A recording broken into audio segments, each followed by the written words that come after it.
Hello, YG Gooner back again with another one. You get me?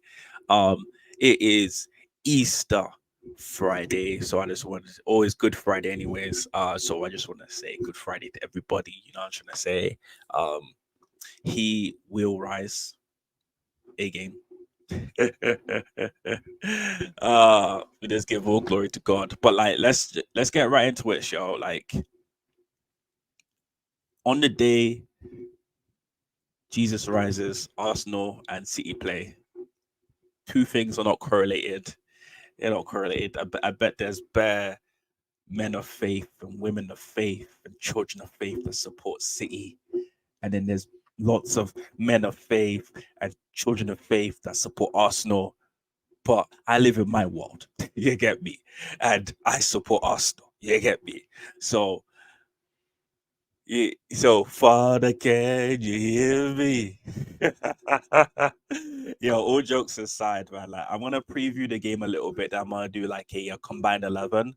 Um, and so first thing I'm gonna say when I'm previewing this game is I'm gonna talk about the stakes of the game. Um, and so when I'm talking about stakes of the game, what I mean is the impact it puts on the league. So at this point in time, we are coming off of international break. International breaks do one of two things. When you are in good form, it resets that and makes it so okay, yeah, Arsenal were like regardless of how you feel about the Porto tie, okay, regardless of how you feel about the performance with the Brentford game, right? In the Premier League, we are 8 wins from 8 in 2024. Why do we say 2024? Because that's when the streak started. You get me? Um, so then we've beaten Brentford, right? It was look. Let's when you talk about the performance, right? Football is a game of moments, and the moments at times dominate the actual the totality of the game. Imagine you're watching a movie and it's an action thriller. I just watched Godzilla X Kong the other day, right?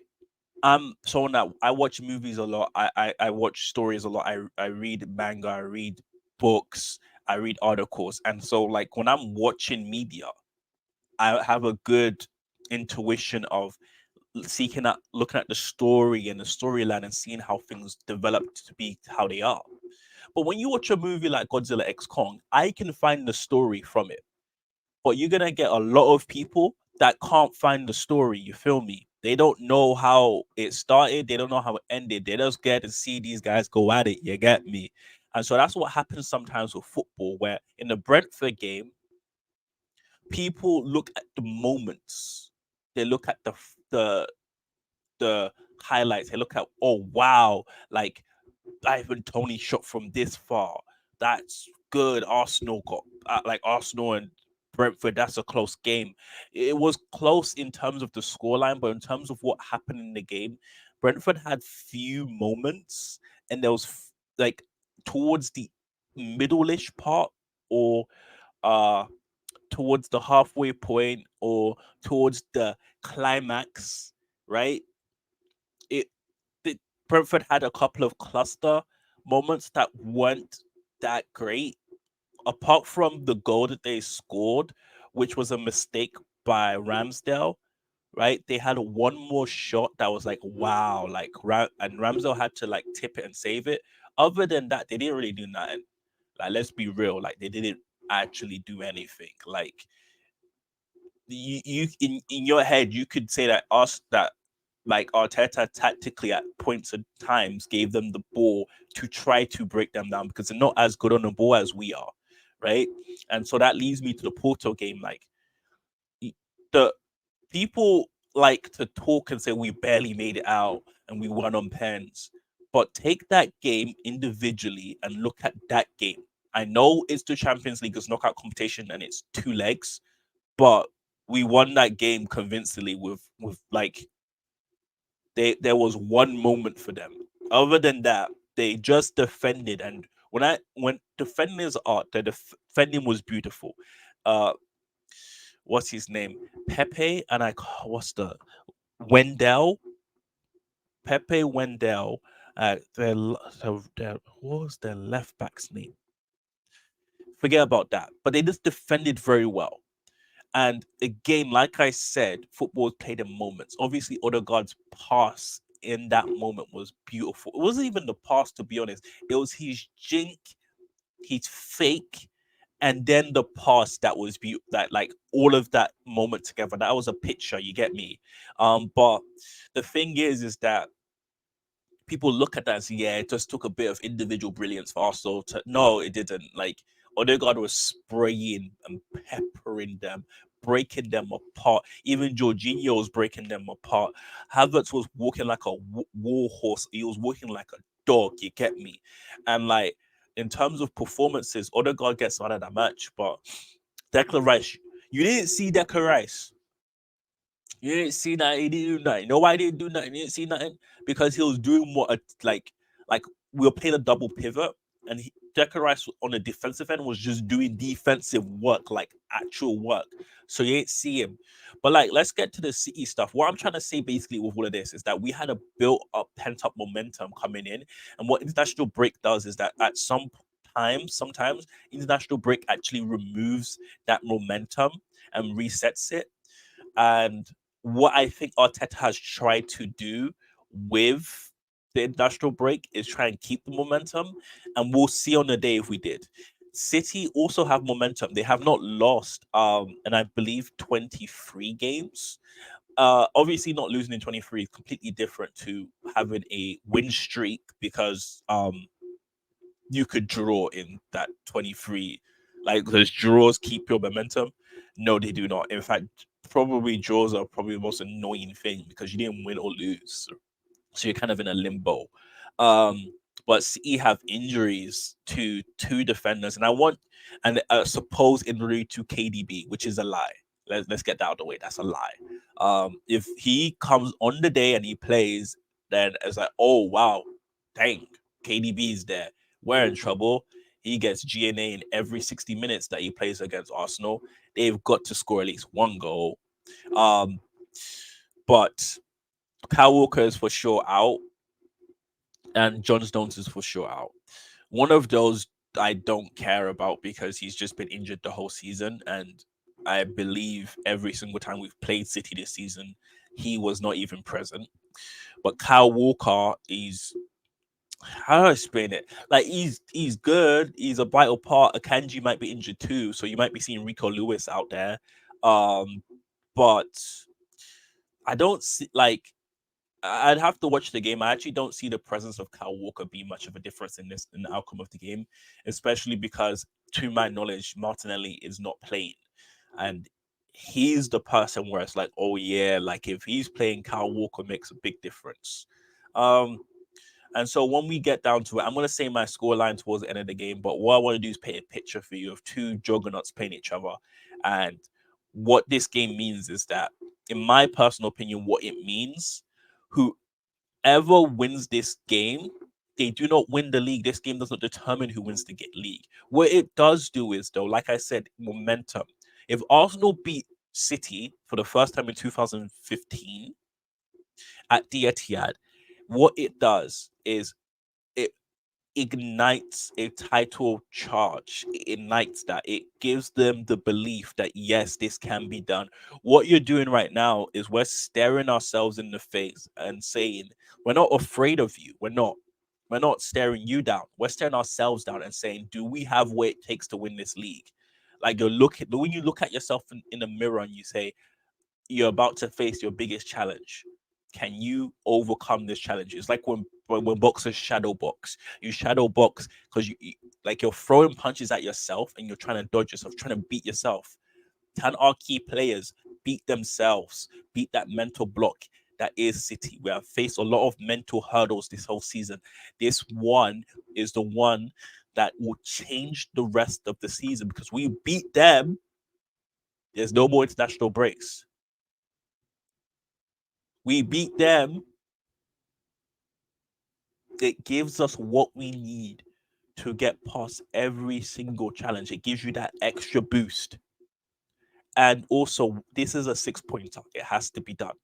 On City's side, like real talk, like they're looking at it this the same way, as in, like, Rocky. They're Rocky. It's Rocky settings.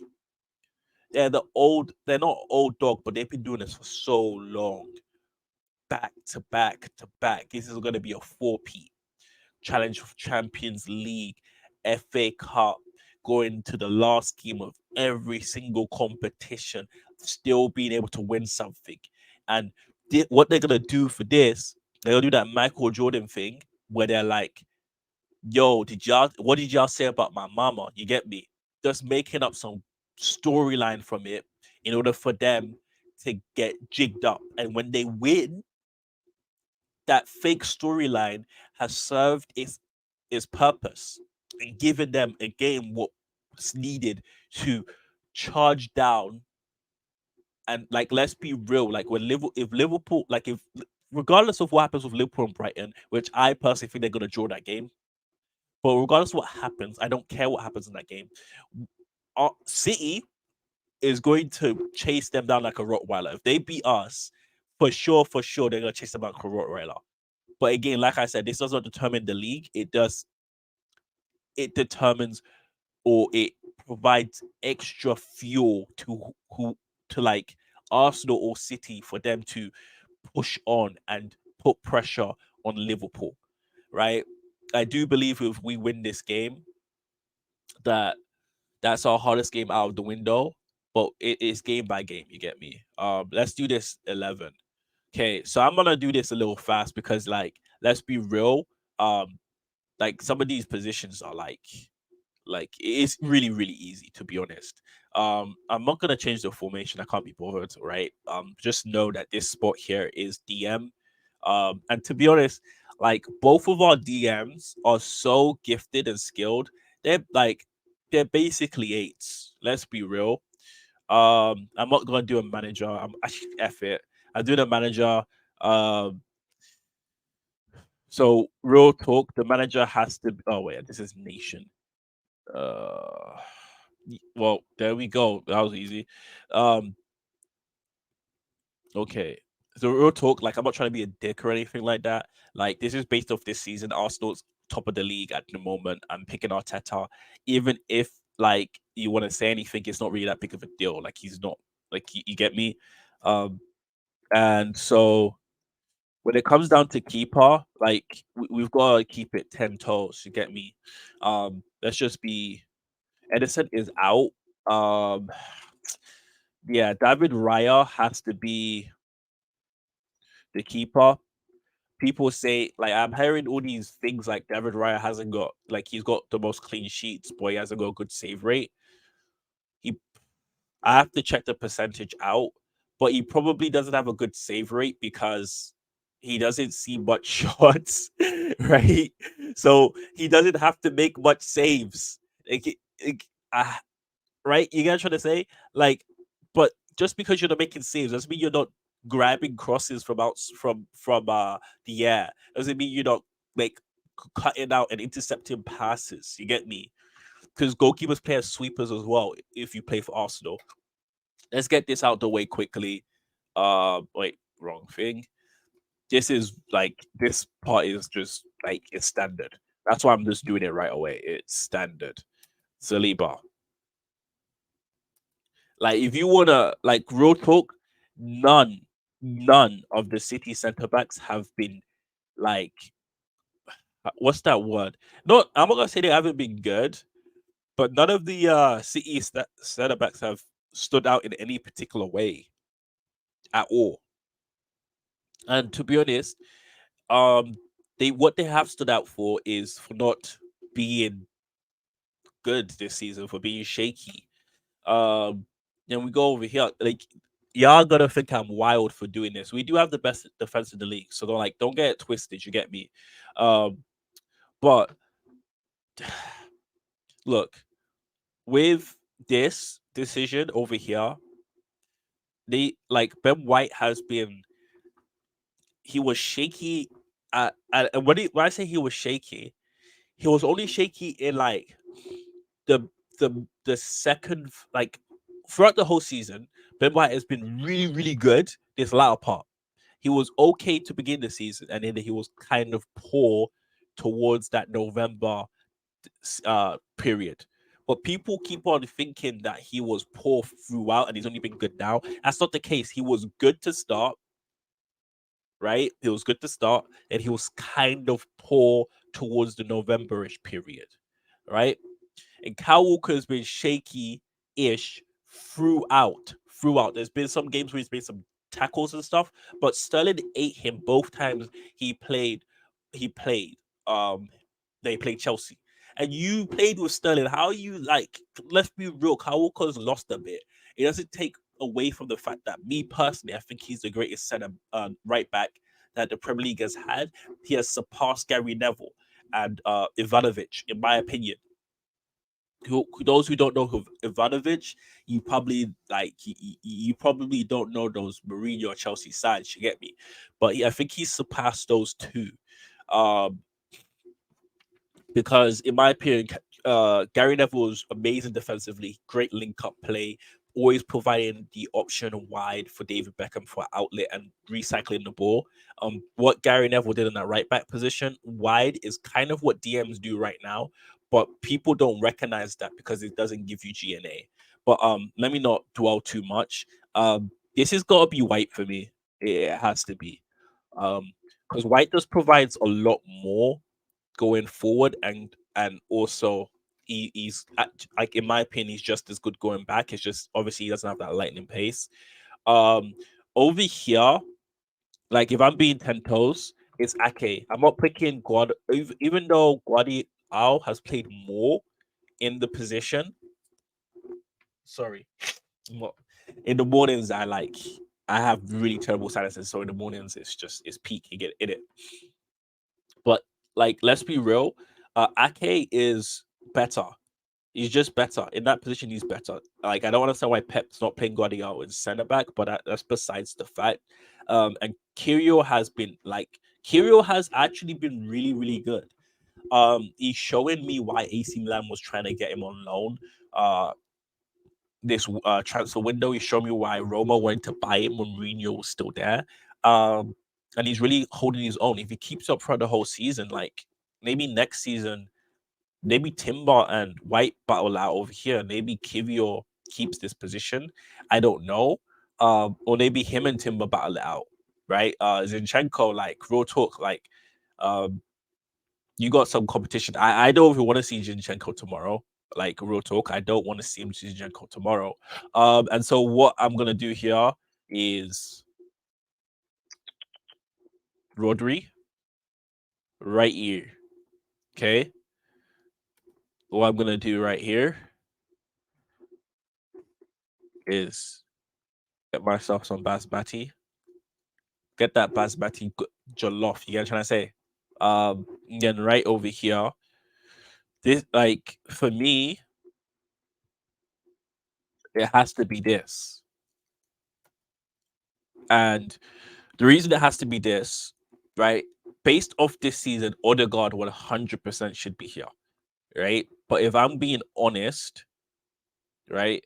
If I'm being honest, well, not even honest, right? If like sometimes when you build, like for me, when I build a 11, I want balance, and it needs to make sense to me why they're here. Because when you build a squad, the managers know why he has that particular player and what he's doing. And Declan Rice and Rodri will play a double pivot together. But Rodri will be the deepest man. Coming down, Rice will be the box to box going in and out, and Rodri will be hanging off of the box so that when the ball is intercepted or collected by Rice, Gabriel on Arsenal does this too, collects the ball. Rodri will be the outlet to recycle it, and KDB is he's doing he's doing KDB. He's just spraying balls and create like getting creation in the final third. These two are the ones that get in the passes to break the lines to get it to KDB. Um, and then left wing, like there's Like people, to be honest, I don't know how people are gonna feel about this 11, but I don't really care. I honestly care. These are my eyes, right? If you have any issues with it, that's what the comment section's for. Like, let me know what you don't like. You get me? Foden has been, if you ask me, you're gonna, he's he's been okay. Like, I'm not gonna. He hasn't been. It's not even okay. That's disingenuous. I think he's played very very well in the league, and but I feel like he disappears in the big games. You get me, in the big ones. I think he's gonna disappear tomorrow, but I would definitely put him on the left wing. It's not his best position. I think his best position is here. It's not. He cannot be here. That's not possible. But I think his best position is here. Um, and the thing is, this is why I think he should play for England. Rashford does not deserve to. He doesn't deserve to start. And then, last but not least, this one is like a shoe in. Like, to be honest, you should always, like, when you're doing lineups with City, you should always start from the top. Maybe next time I'll start from the top, but it's Holland, 100%. And this is my 11. This is my 11. Um, the goalkeeper thing is it's really hard to yeah, it's really hard.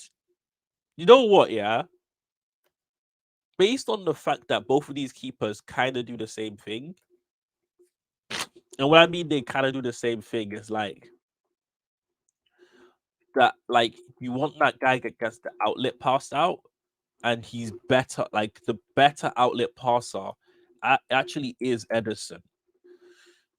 Both keepers don't make that much saves anyways, and I know yeah, and I know that. Oh damn it! It just got rid of the whole 11. Wow, that was, yeah. So this is what I'm gonna do. I'm going to pause it, and I'm gonna do that all again, and then we'll be okay. We back. My apologies. I really messed that up. Um, but then we go back over here. I'm missing our Teta over here, but I had to do this really fast. You get me? And so we have one, two, three, four, five, six City players and five Arsenal players. Um, yeah, the reason I changed Edison for Raya, even though he's injured, um, and I think that sometimes when it's kind of 50-50, you just go with the best player. And it wasn't 50-50. I think it was 55 to David Raya in my head. But then, like, if when I was talking about functionality in the midfield, it just struck me that, like, real talk, like, Edison is the best passing goalkeeper. And so when they're having a season where they're really, really close, like, you gotta give, like, I had to give him his flowers. You get me? Don't want to be disrespectful. Um, but yeah, don't want to be disrespectful. And that's about it, man. Like, really and truly, I think that that 11 is it is really good. It has the best things about our team, which is our defense, and it has, well, I don't even know what the, like, really and truly the ruthlessness of City comes from those uh the players up, like those players there, like Foden, KDB, Rodri, Holland. They are they are juggernauts. They are Vikings in that team. You get me? Obviously Foden's not Scandinavian. Sorry, sinuses. But obviously Foden's not Scandinavian, but you get me. And the way I think this game's gonna go, I think it's gonna be 3-1 Arsenal. I think the scoreline is gonna I think the scoreline is gonna flatter us when it comes to the whole grand scheme of the game. But I think what's gonna happen is we're gonna be we're gonna give them the ball at first, and we're gonna be a little bit shaky. But then we're gonna give them the ball, and what Arteta is going to do is find the person in their back line that's going to be the trigger press. Once we figure that out, we're going to press them, and I do think we're gonna score first. I believe we're gonna score 2 goals first. They will score 1 goal off of KDB's 60 GA per minute versus Arsenal. And it'll give them some hope, which is where it's gonna get cagey towards the end. Then we'll score that last goal towards the 80th minute. And 3-1. That's what I think it's gonna be. Um Please like and subscribe. Thank you guys so much. If you like the content, please, that just helps me know that y'all like it. I'm gonna keep going. It gives me that feel. You dig? Much love. And this is YG Gooner.